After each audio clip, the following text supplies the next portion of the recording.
व्याकुलता के साथ सभय माने भयभीत होकर के, जाई पद गहे सिजा करके चरण पकड़ लिया और कहा, हे दयालु, हे रघुराई, त्राहि त्राहि। त्राहि त्राहि अर्थात मेरी रक्षा कीजिए, मेरी रक्षा कीजिए।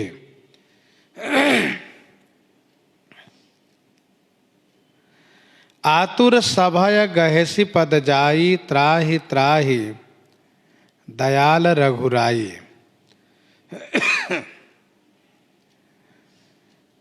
जयंत मन वचन कर्म तीनों से शरणागत हुआ।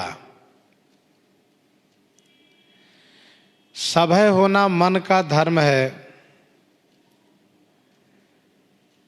चरण पकड़ लेना यह कर्म से हुआ, और त्राहि त्राहि कहना यह वचन से हुआ।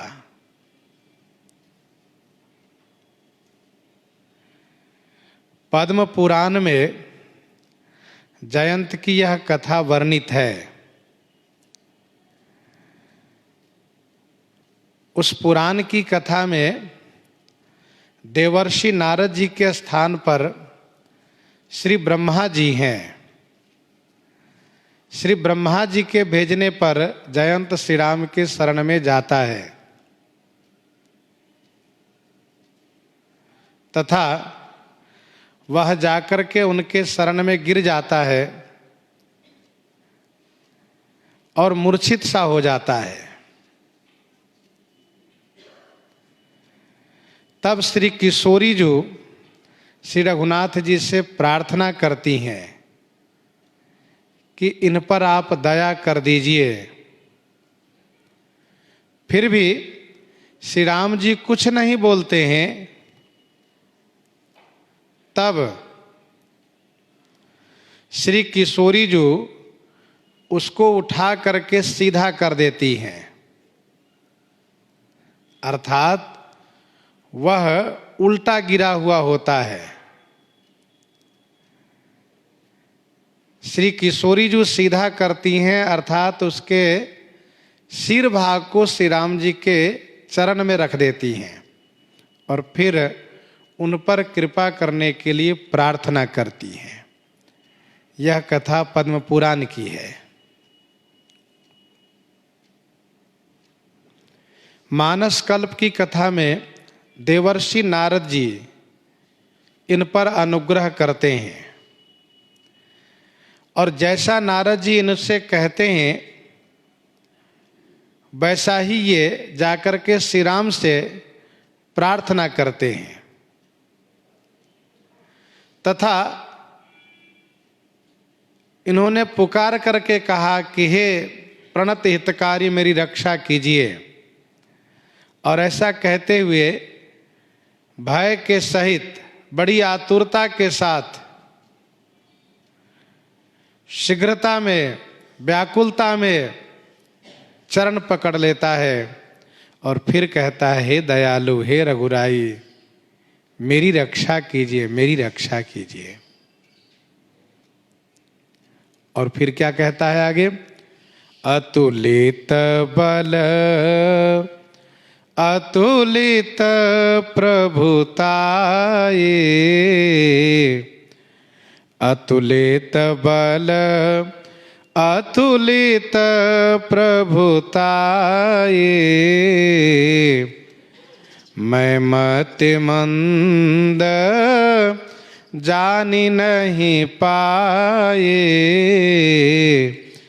अतुलित बल अतुलित प्रभुताये।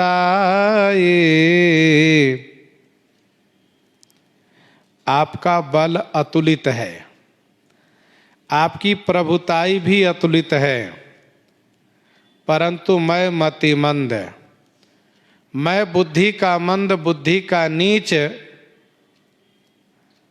उसको जान नहीं पाया। मैं मतिमंद जान ही नहीं पाई।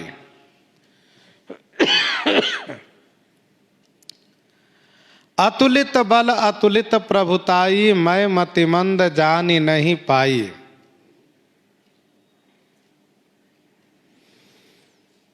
आपका बल अतुलित है।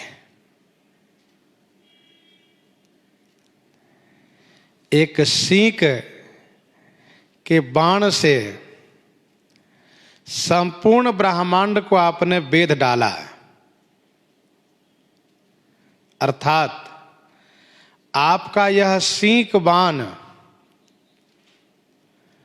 संपूर्ण ब्रह्मांड में मुझे भगाया, मुझे क्लेशित किया।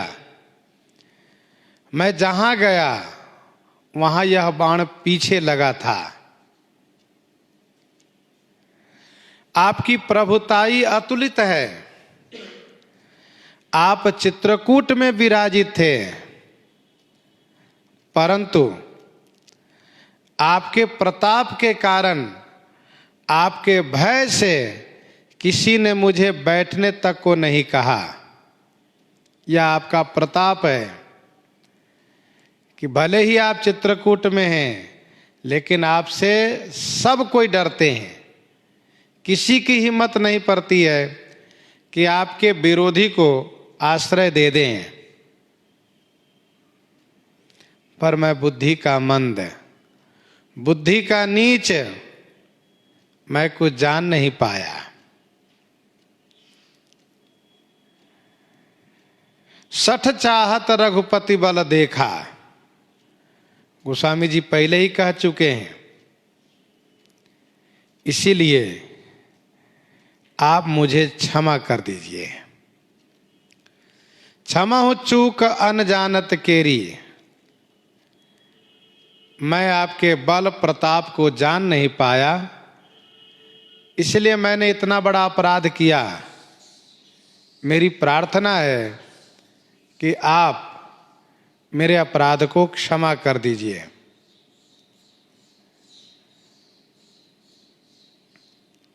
निज कृत कर्म जनित फल पायऊं, अब प्रभु पाहि शरण तक आयऊं। निज कृत कर्म जनित फल पायऊं। निज कृत कर्म जनित फल पायऊं, अब प्रभु पाहि शरण तक आयऊं। निज कृत कर्म, निज कर्म कृत जनित फल पायऊं। अपने कर्म किए हुए कर्म से जनित माने उत्पन्न। मैंने अपने किए हुए कर्म से उत्पन्न फल को प्राप्त किया। प्रभु अब पाहि, अब पाहि माने रक्षा कीजिए। शरण तक ही आयऊं, मैं शरण देख करके आया हूं। शरण तक ही आयऊं माने शरण देख करके आया हूं। निज कृत कर्म जनित फल पायऊं, अब प्रभु पाहि शरण तक आयऊं।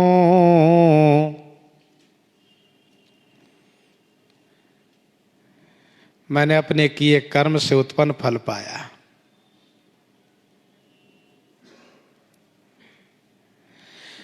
यह मैं नहीं आप पर दोष लगाता हूं कि आपने मुझे क्लेश दिया, कष्ट दिया, ऐसा नहीं। जैसा मैंने किया वैसा पाया। क्योंकि काहू न को सुख दुख कर दाता, निज कृत कर्म भोग सब भ्राता। काहू न को सुख दुख कर दाता, निज कृत कर्म भोग सब भ्राता। तो मैंने अपने किए हुए कर्म का फल पाया।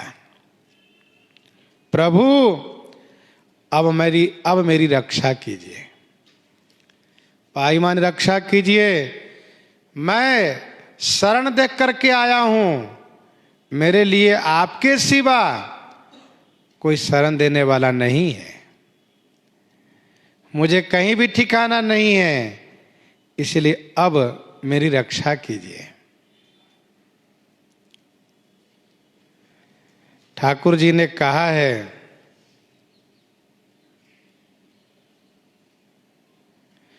सब विधिहीन दीन अति जड़मति जाको कतहु न ठाऊं। जिसको कहीं ठौर ठिकाना न हो, आयो शरण भजौ न तजौ ते यह जानत ऋषि राव। आए शरण भजौ न तजौ ते यह जानत ऋषि राव। तो प्रभु अब मेरी रक्षा कीजिए। सुनि कृपाल अति आरत बानी, एक नयन करी तजा भवानी। सुनि कृपाल अति आरत बानी, एक नयन करे तजा भवानी। कृपालु अति आरत बानी सुनी, तो हे भवानी एक नयन करी तजा। एक नयन करी माने एकाक्ष करके, दो आंखें होती है तो एक नेत्र एक आंख फोर करके एक को रहने दिए। एक नयन करी तजा भवानी, एक नेत्र करके उसे छोड़ दिए, त्याग दिए।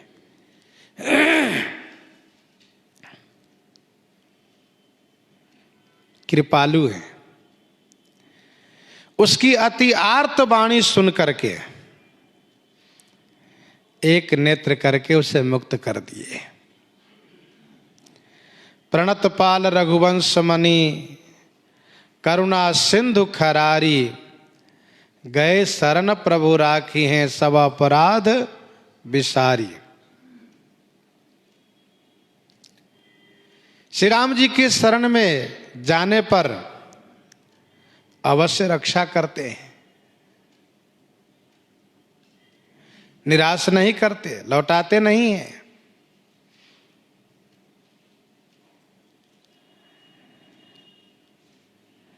बाली के ऊपर बहुत नाराज थे। उसने जो प्रश्न किए उनके सभी प्रश्नों का उत्तर श्री राम जी दिए। तब बाली ने कहा, हे रघुनंदन, आपसे मेरी चतुराई नहीं चल सकती। क्या अभी भी मैं पापी हूं, जबकि अंतिम समय में मुझे आपकी ही गति है? तो गोस्वामी जी ने कहा कि सुनत राम अति कोमल बानी, और बाली शीस पर सेव निज पानी। सुनत राम अति कोमल बानी, बाली शीस पर सेव निज पानी।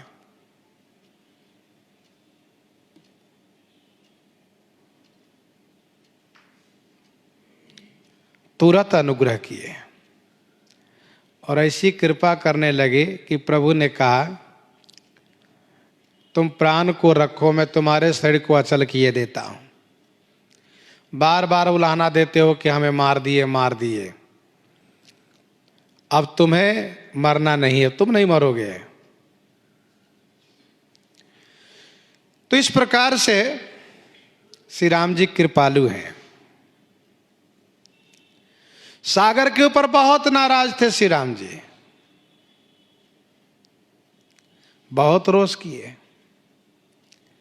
धनुष पर बाण का संधान कर दिए। सागर तुरंत शरण में आया और बड़ी विनम्रता के साथ अपने आप को समर्पित करते हुए प्रार्थना किया,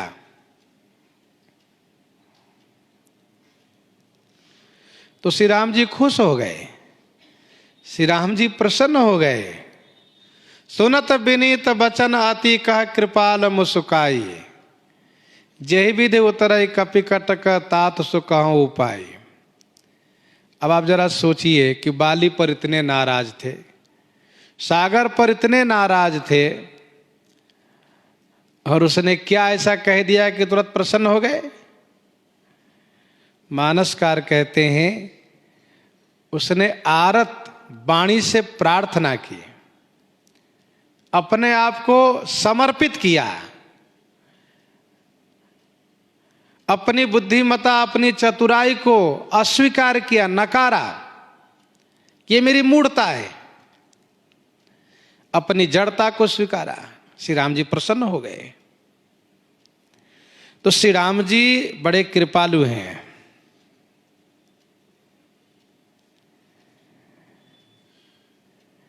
उसने प्रार्थना की है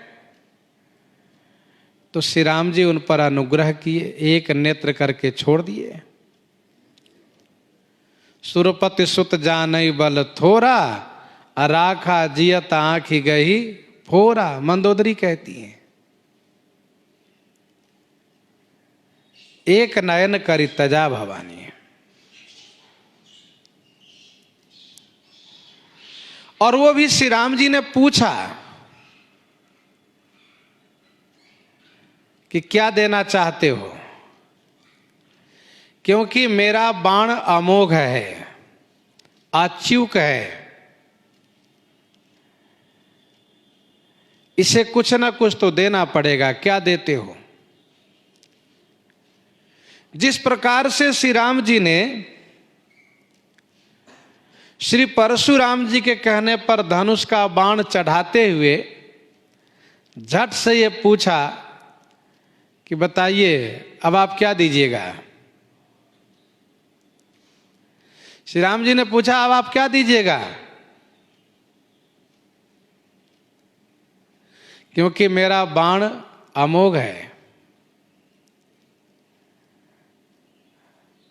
आप मेरे गुरु जी के संबंध से हैं, ब्राह्मण भी हैं, इसलिए आपको हम मारेंगे नहीं। आपके पास दो चीजें हैं, एक तो है आपके पास मन समान गति, मन के समान गति है, जहां आप चाहते वहां पहुंच जाते हैं। और दूसरी चीज है आपके पास तप द्वारा अर्जित पुण्य लोक। तप द्वारा अर्जित पुण्य लोक क्या देंगे बताइए, कुछ तो देना पड़ेगा आपको। श्री परशुराम जी महाराज स्तब्ध रह गए, क्योंकि उनको यह बात समझ में आ गई कि ये पुरुषोत्तम है, सच्चिदानंद परमात्मा है। श्री परशुराम जी बड़े ही दुखी होकर कहते हैं, प्रभु मेरी गति को आप नष्ट न करें, यह आपसे प्रार्थना है। हाँ, पुण्य द्वारा अर्जित जो तप द्वारा अर्जित जो पुण्य लोक है, सुकृत से स्वर्ग लोक में स्थान प्राप्त होता है, तो तप द्वारा अर्जित पुण्य लोक, पुण्य से अर्जित पुण्य लोक आप उसे नष्ट कर दीजिए, फिर हम तपस्या कर लेंगे। तो श्री राम जी बाण चला दिए, उनके सभी पुण्य समाप्त कर दिए, उनके पुण्य अर्जित जो लोग थे वे सब नष्ट कर दिए। तो श्री राम जी के बाण का महात्म्य है, बाण की ये महिमा है, जब ये चलता है तो निरर्थक नहीं होता है कभी भी। जिमि अमोघ रघुपति कर बाना, यही भांति चले वो हनुमाना।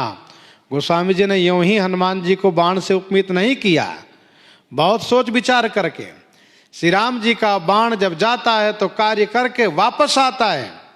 हनुमान जी जा रहे हैं, कार्य करके वापस आएंगे, और श्री राम जी के बाण को कोई निष्फल नहीं कर सकता।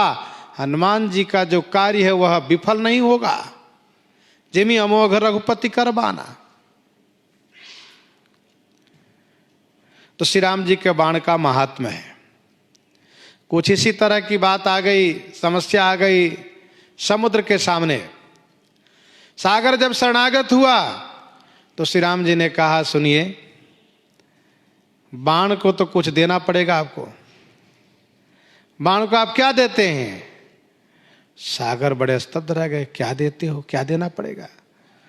बाण का काम है मारना, नष्ट करना इनका काम है।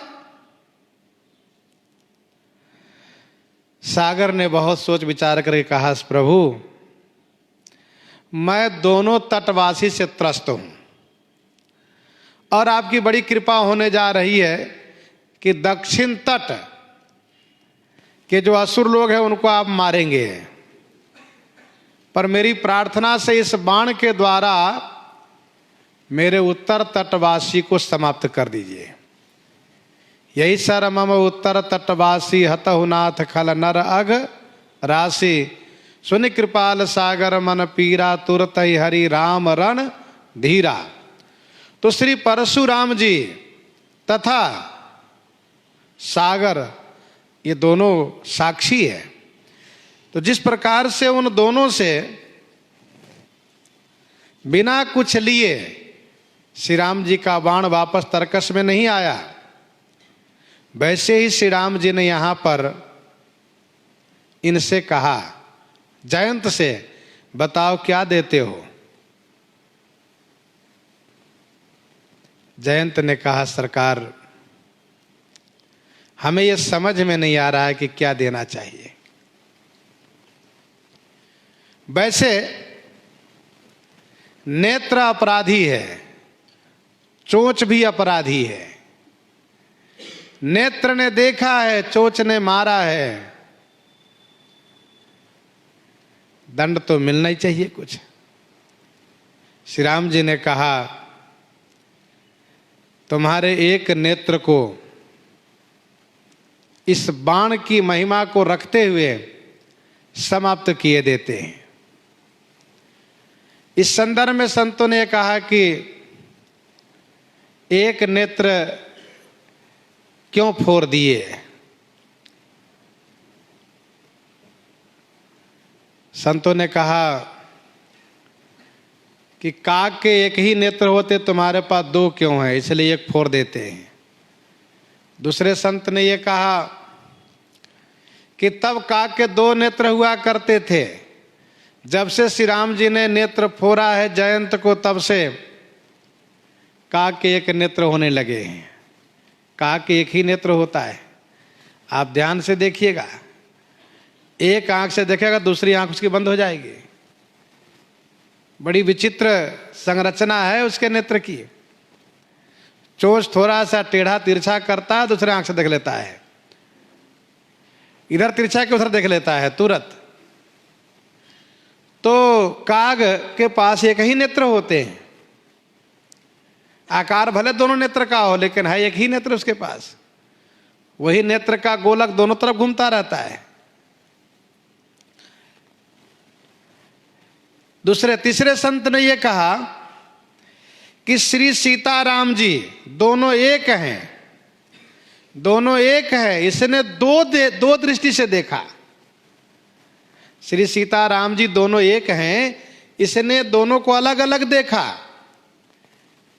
तो श्री राम जी एक आंख फोड़ दिए कि अब आज के बाद तुम एक ही करके देखोगे, दो नहीं देखोगे, हम दोनों एक हैं। चौथा भाव संतों ने यह कहा कि श्री सीता जी सबके नेत्र के समान प्रिय हैं, सभी के लिए नेत्रवत प्रिय हैं। बधुलरिकनी पर घर आई, बधुलरिकनी पर घर आई, राखेउ पलक नयन की नाई।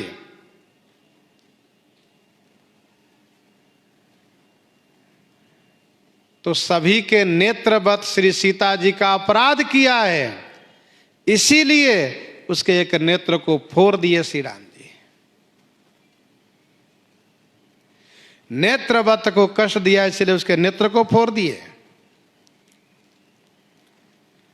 एक नयन करी तजा भवानी, किन्ह मोह बस द्रोह, यद्यपि ते ही कर बध उचित,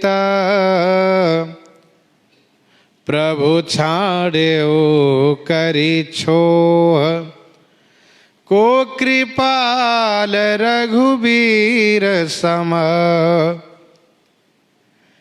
किन्ह मोह बस द्रोह, यद्यपि ते ही कर बध उचित। मोह के बस इसने द्रोह किया है। भगवान शिव कहते हैं देवी, यद्यपि उसका वध करना उचित था, परंतु प्रभु छोह करी छाड़ेऊ, श्री राम जी छोह करके, अनुग्रह करके, कृपा करके छोड़ दिए। को कृपाल रघुवीर सम, रघुवीर के समान कृपालु कौन है? अर्थात कोई भी नहीं, कोई नहीं है।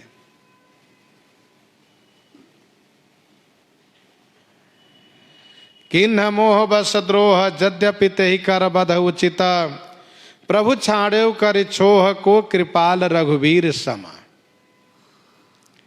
श्री राम जी के समान कृपालु कोई नहीं हो सकता। मोह बस, मोह माने अज्ञानता बस इसने द्रोह किया। यद्यपि इसका वध करना उचित था, भगवान शिव कहते हैं मेरे न्यायालय में तो उसका वध ही उचित था, मेरे दरबार में वह क्षम्य नहीं था, परंतु श्री राम जी कुछ ज्यादा दयालु हैं, बड़े कृपालु हैं, उन्होंने छोह करके छोड़ दिए। परशुराम जी कहते हैं कि कंठ कुठार न देना, तो मैं कहा कोप करी कि ना। मतलब यह है कि मैं इसे प्राण दंड दे सकता हूं, और यदि ऐसा नहीं किया तो फिर मेरे क्रोध का मतलब ही क्या रहेगा। भगवान शिव यहां पर कहते हैं जैसा अपराध उसने किया है उसके अनुसार तो उसको मार देना ही ठीक था, लेकिन श्री राम जी कृपा करके इसे कृपा करके छोड़ दिए। को कृपाल रघुवीर समा, रघुवीर हैं जिनमें दया वीरता है, जिनमें दया वीरता है, कृपालु हैं।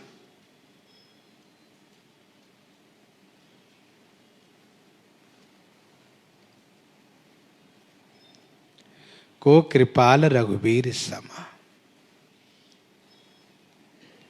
इस पूरे प्रसंग में 9 रस का दर्शन होता है।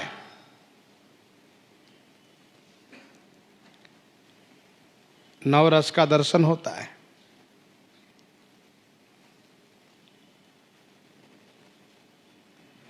कहिए कैसे? तो फूल के वस्त्र श्रीराम, फूल के आभूषण पहनाना, फूल के आभूषण बना करके पहनाना, ये श्रृंगार रस। पहनाने में कुछ हास्य विनोद भी होता है, तो हास्य रस। जयंत ने चोच मारा, विभत्स रस। श्री राम जी को क्रोध हुआ, रौद्र रस। श्री राम जी को क्रोध हुआ, यह रौद्र रस।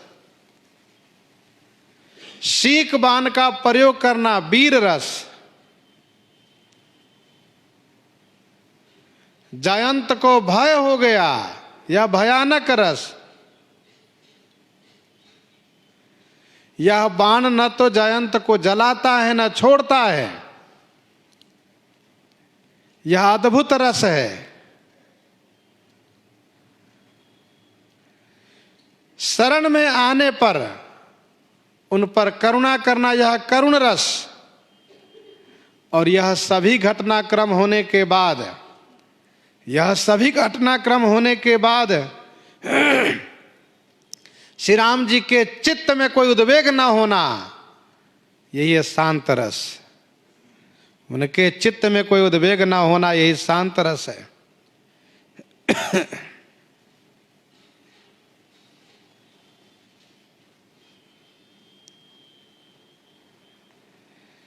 किन्ह मोह बस द्रोह, यद्यपि तहि कर बध उचित। प्रभु छाड़े करि छोह, को कृपाल रघुवीर सम। कृपालु, भगवत गुण दर्पण में लिखा है, भगवत गुण दर्पण में ऐसा वर्णन है, रक्षणे सर्वभूताना महमेव परो विभु, इति सामर्थ्य संधानम कृपा सा पारमेश्वरीम। मैं प्राणी मात्र की रक्षा करने में समर्थ हूं, इस विचार को अनुसंधान करना यही कृपा कहलाता है। यही कृपा गुण है। रक्षणे सर्वभूताना रक्षणे सर्वभूताना महमेव परो विभु, इति सामर्थ्य संधानम कृपा सास परमेश्वरी। श्री राम जी बड़े दयालु हैं। बाण की महिमा रखने के लिए एक आंख फोड़ दिए, वो भी पूछ करके, उसकी सहमति से। भला कोई न्यायालय, कोई जज अपराधी से पूछ करके दंड देता है? नहीं। श्री राम जी पूछ करके उसकी सहमति में दंड दिए। और इतना तो होना ही चाहिए था जिससे कि उसको हमेशा याद रहे कि हमने अपराध किया तो मुझे दंड मिला। अच्छा, दूसरा अंग यदि भंग कर देते, मान लीजिए एक पंख काट देते, तो पंख के बिना बड़ी समस्या होती, एक पंख से उड़ने में समस्या होती, एक पांव काट देते तभी समस्या होती, एक चोंच काट देते तभी समस्या होती, हमेशा कष्ट बना रहता। और एक आंख फोड़ दिए, एक आंख से काम चल जाएगा। दो नेत्र के जगह एक नेत्र से भी काम चल जाता है, इसलिए एक आंख करके छोड़ दिए। रघुपति चित्र कूटबसी नाना, चरित किए श्रुति सुधा समाना। रघुपति चित्र कूटबसी नाना, चरित किए श्रुति सुधा समाना। रघुपति चित्रकूट बसी नाना, चरित किए श्रुति सुधा समाना। श्री रघुनाथ जी चित्रकूट में बसी मन निवास करके नाना चरित किए, अनेक चरित किए, जो श्रुति सुधा समाना। श्रुति माने श्रवण इंद्री के लिए, सुधा माने अमृत के समान है। रघुपति चित्रकूट बसी नाना, चरित किए श्रुति सुधा समाना।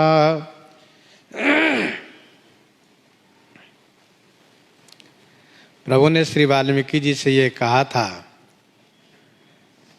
कि तहाँ बस तहाँ रचि रुचिर पर्ण तृणशाला, तहाँ रचि रुचिर पर्ण तृणशाला, वास करऊं कछुकाल कृपाला। वह पूरा हुआ। श्री वाल्मीकि जी ने भी कहा था, चित्रकूट गिरि करहु निवासु, तहाँ तुम्हार सब भांति सुपासु। चित्रकूट में रह करके अनेक चरित किए, उसमें से कुछ चरित को मैंने गायन किया, एक चरित को विस्तार से कहा। गोस्वामी जी कहते हैं, चरित किए श्रुति सुधा समाना। श्रुति माने वेद का भी अर्थ होता है, वेदों में अमृतवत, अथवा श्रुति माने श्रवण इंद्रिय, कानों के लिए अमृत के समान। इसका उपक्रम है, अब प्रभु चरित सुनहु अति पावन, करत जे बन सुर नर मुनि भावन।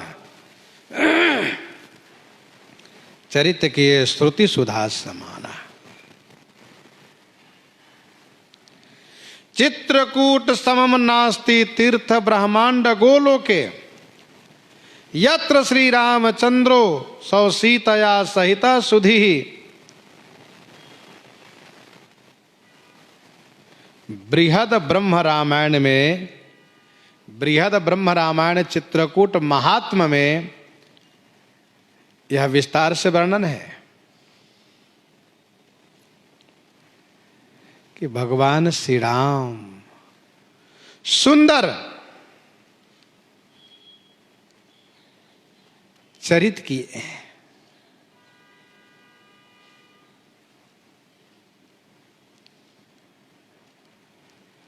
अर्थात वह दिव्य रास किए हैं। कानों के लिए सुधा के समान है। बहुरी राम असमन अनुमाना, बहुरी राम असमन अनुमाना, होय भीर सब हे मोहि जाना, होय भीर सब हे मोहि जाना, बहुरी राम असमन अनुमाना। बहुरी माने पुनः। फिर श्री राम जी ने मन में ऐसा अनुमान किए कि मोहि सब ही जाना, भीड़ हो यही, मुझे सब जान गए, अब तो भीड़ हुआ करेगी यहां पर।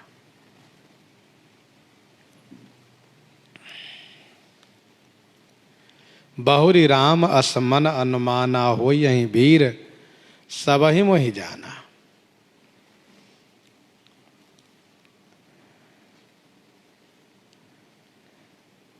भीड़ से श्री राम जी को समस्या होती है, क्योंकि श्री राम जी का व्रत है तापस वेश विशेख उदासी।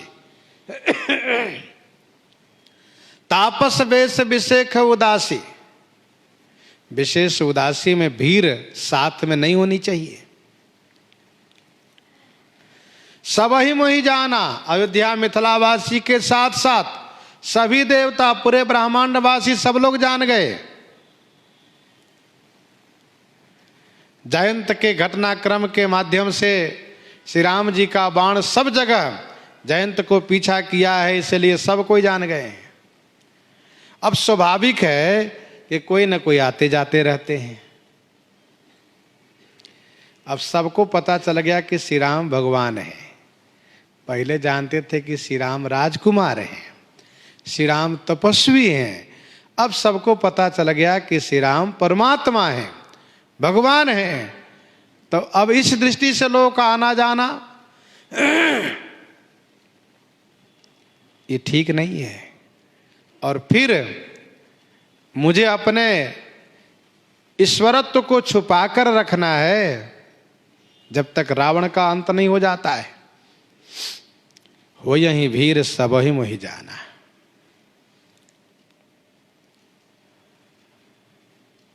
श्रीमद् वाल्मीकि आदि रामायण वर्णन है। श्री भरत के साथ समाज लौटने के कुछ ही दिन के अंदर में श्री राम जी विचार करते हैं कि अब यहाँ चलना चाहिए हमें। विभिन्न रामायणों में विभिन्न तरह की बातें कही जाती है। कब तक रुके हैं चित्रकूट में? गोस्वामी जी ने तो कह दिया एक जगह कि चित्रकूट सब दिन बसता प्रभु सिय लखन समेत। बात ही खत्म, सब दिन निवास करते हैं।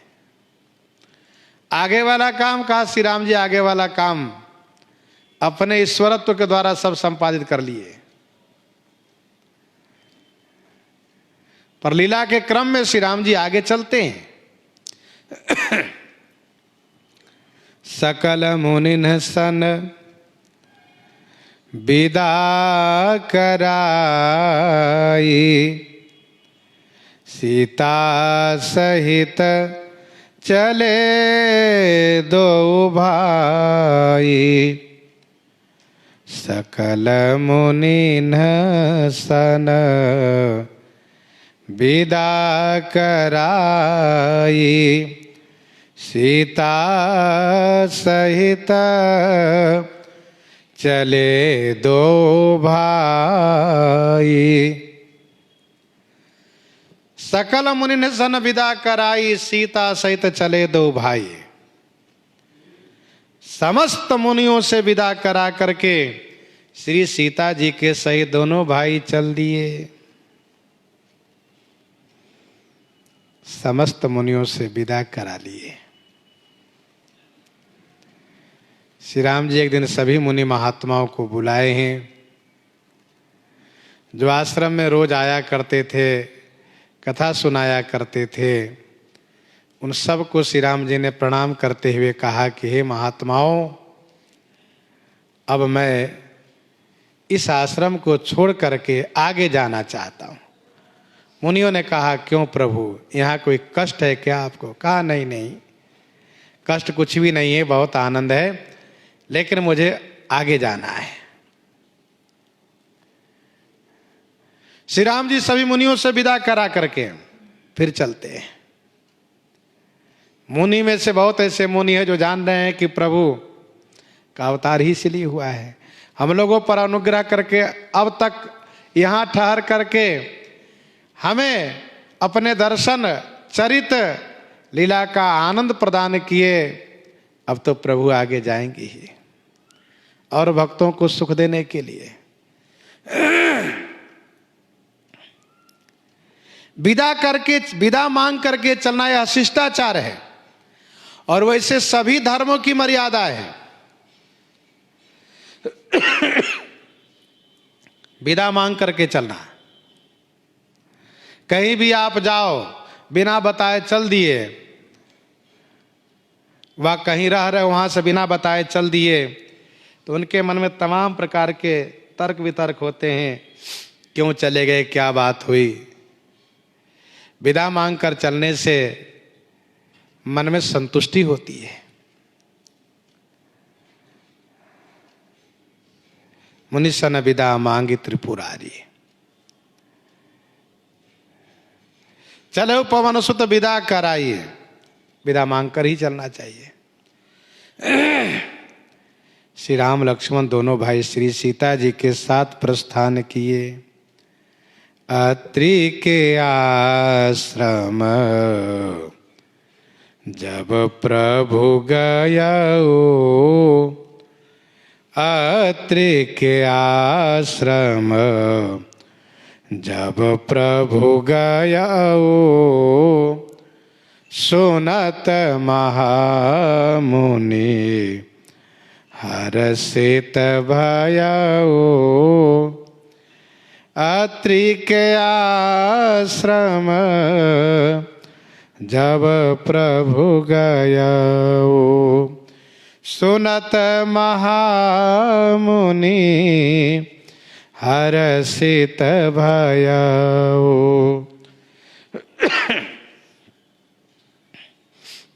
अत्रि के आश्रम जब प्रभु गयो, प्रभु जब अत्रि के आश्रम में पहुंच गए तो सुनत महामुनि हर्षित भयो। सुनते ही महामुनि श्री अत्रि जी हर्षित भयो माने प्रसन्न हो गए, खुश हो गए।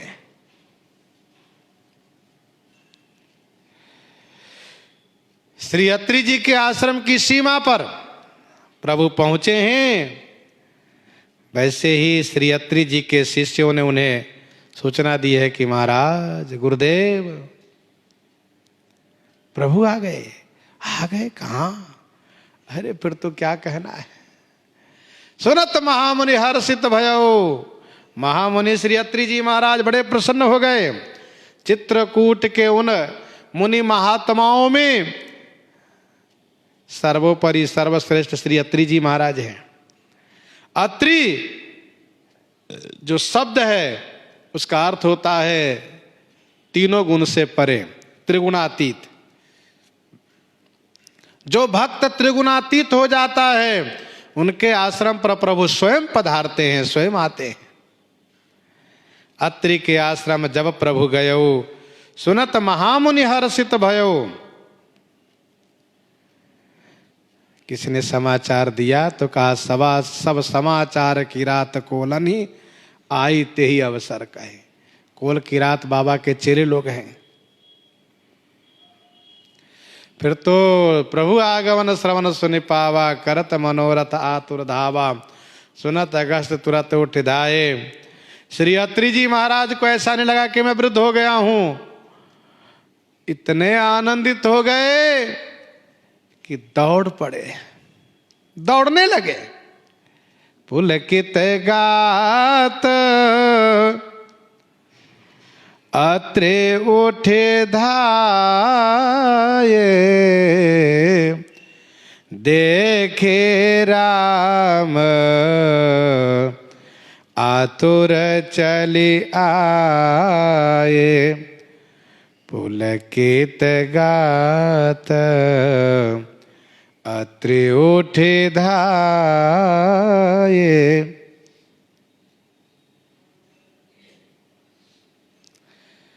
शरीर से पुलकित होकर के श्री अत्रि जी उठ करके धाये माने दौड़े। श्री राम जी ने देखा कि महाराज दौड़े आ रहे हैं, तो श्री राम जी दौड़ नहीं सकते क्योंकि साथ में श्री सीता जी हैं। इसीलिए श्री राम जी अपनी गति तेज कर दिए। देखी राम, श्री राम जी देख करके आतुर चली आए। आतुर माने शीघ्रता से चलकर आए। गोस्वामी जी अपने ध्यान में पहले ही अत्रि जी के आश्रम पहुंच गए।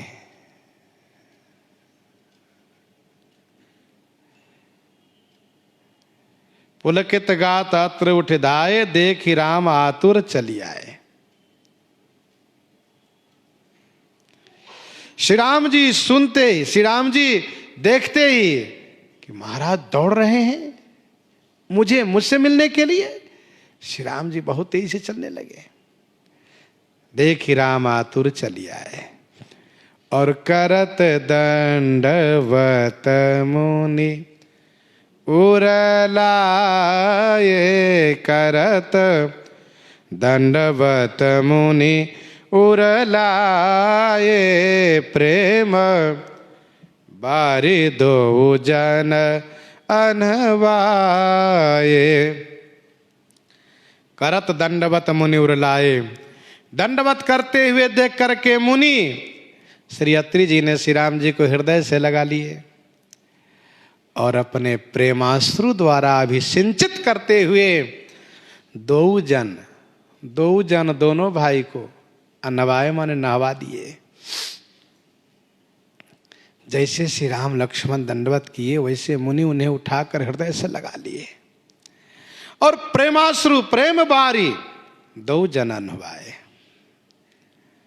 श्री अत्रि जी के नेत्रों से इतने आंसू गिरे प्रेमाश्रु, श्री राम लक्ष्मण दोनों भाई भीग गए। अति अनुराग अंब उरलाए, नयन स्नेह सलिल अनवाए, स्नान करा दिए। और फिर इसके बाद देखे राम छवि नयन जुड़ाने, सादर निज श्रम तब आने। देखे राम छवि नयन जुड़ाने, सादर निज श्रम तब आने। श्री राम जी की छवि देख करके श्री अत्रि जी के नेत्र जुड़ा गए और फिर बड़े आदर पूर्वक अपने आसन पर ले आए, पूजन किए और सुंदर वचन से स्तुति करते हुए पहले प्रभु श्री राम जी को कंद मूल फल पाने के लिए दिए, जो श्री राम जी के मन को अच्छा लगा। श्री राम जी श्री अत्रि जी द्वारा प्राप्त कंद मूल फल पा करके आसन पर विराजित होते हैं। श्री अत्रि जी महाराज जी भर करके दर्शन करते हैं, स्तुति करते हैं। सो प्रसंग आगे श्रवण करेंगे। यहीं पर हृदयंगम करते हुए आइए श्रवण करते हैं श्री विनय पत्रिका से।